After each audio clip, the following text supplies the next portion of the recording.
Les hommes africains ont les plus gros bangalas. On en rigole, on fantasme, on veut tester tous. Mais d'où viennent ces mythes? À qui ils profitent et qui détruit-il vraiment? On en parle dans cette vidéo.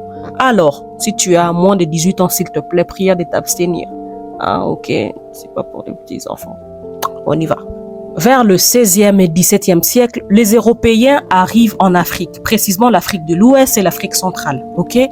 Là-bas, ils rencontrent des hommes qui sont peu vêtus. Leurs habits sont un tout petit peu transparents, beaucoup trop légers, ce qui laisse dessiner les parties intimes. Ils trouvent ça bizarre, c'est le premier on. Deuxième on, ils rencontrent des femmes, seins nus, dénudées et tout. Ils trouvent ça bizarre. Troisièmement, ils sont en train de faire des danses, des twerk, où les affaires bougent et tout. Ils trouvent ça bizarre. Quatrième chose, ils voient que ces hommes-là, ils sont polygames, ils ont plusieurs femmes. Ils trouvent ça très bizarre. Ils vont retourner en Europe et ils vont raconter l'histoire. Ils vont se dire, ces gens-là sont bestiales. Ils sont insatiables, ils sont accros au sexe, ils ont plusieurs femmes parce qu'ils ne songent qu'à ça et ils ont des danses bizarres.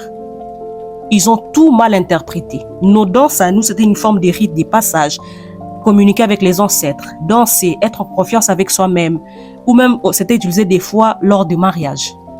Ils ont encore mal interprété la polygamie. La polygamie n'est pas là pour les hommes qui sont insatiables ou qui ont un appétit très développé. La polygamie, c'était plutôt une sorte de main d'œuvre. Plus tu as des femmes, plus tu as des mains d'œuvre et plus ton travail va aller de l'avant en fait. Ça permettait aussi de faire des alliances. Tout a été mal interprété. Pourquoi cela avait choqué les Européens? Le grec représentait dans leur statut les hommes avec des petits bangalas. Pour eux, c'était une manière de dire que voilà, c'est un homme qui sait garder son appétit. Ce n'est pas un homme qui est insatiable, ce n'est pas un homme qui est addict au sexe. Et donc, petit bangala, pour eux, ça signifiait un homme qui sait se maîtriser. Mais quand ils rencontrent des plus gros là-bas et que vraiment, ils s'imaginent que c'est plus gros pour le noir, ça devient un problème. Et c'est comme ça qu'une fois de plus, l'homme noir va être caricaturé. Et quand l'histoire va être entendue que non, voilà, ils en ont de plus gros, leurs femmes vont se dire, donc ça veut dire quoi? Qu'ils tiennent très longtemps, qu'ils sont très forts, performants. On va tester. Et lors des colonisations en Europe, en Afrique et même en Amérique, beaucoup de femmes blanches ont cherché à tester les bangalas des hommes africains. Ça va être un problème. Parce que ces femmes-là, elles vont devenir accros et dès qu'elles vont être... dès qu'on va découvrir cela, puisque les relations entre noirs et blancs étaient interdites, ces femmes-là vont nier et vont mettre au nom du viol. Il m'a pris des forces, je ne voulais pas. Et une fois de plus, non seulement l'homme noir était connu pour être une bête sexuelle, là encore on dit c'est un violeur. Donc ça va être communiqué partout, que lui là c'est un violeur en fait. Donc l'image de l'homme noir il change, ça devient quelque chose qu'on utilise pour l'appétit sexuel et les restes on s'en fout. Et beaucoup de femmes blanches vont utiliser ça. En mode, tu veux pas coucher avec moi? Tu vas voir, je vais t'accuser, tu vas être fouetté.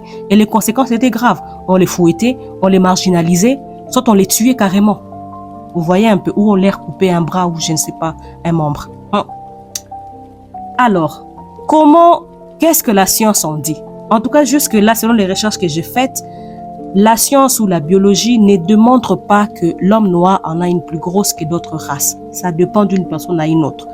Donc, il n'y a pas de race, il n'y a pas de bangala déterminé par rapport à une certaine race. Donc, c'est peut-être possible qu'on rencontre un Chinois qui est un gros bangala et l'autre qui n'en a pas. Comment les médias perçoivent l'homme noir aujourd'hui? Dans beaucoup de blagues, ce sont même des blagues des Afro-Américains ou des Africains eux-mêmes, ils sont là toujours en mode, ouais, c'est qui a la plus grosse, c'est qui? Voilà, ça tourne toujours autour de ça. Dans le site des rencontres, les hommes, quand ils sont dans les sites des rencontres et tout, les femmes blanches, quand elles voient, ou d'autres races, quand ils voient que c'est un homme, les discussions vont tourner autour de ça. Bangala là-haut, c'est comment, c'est comment.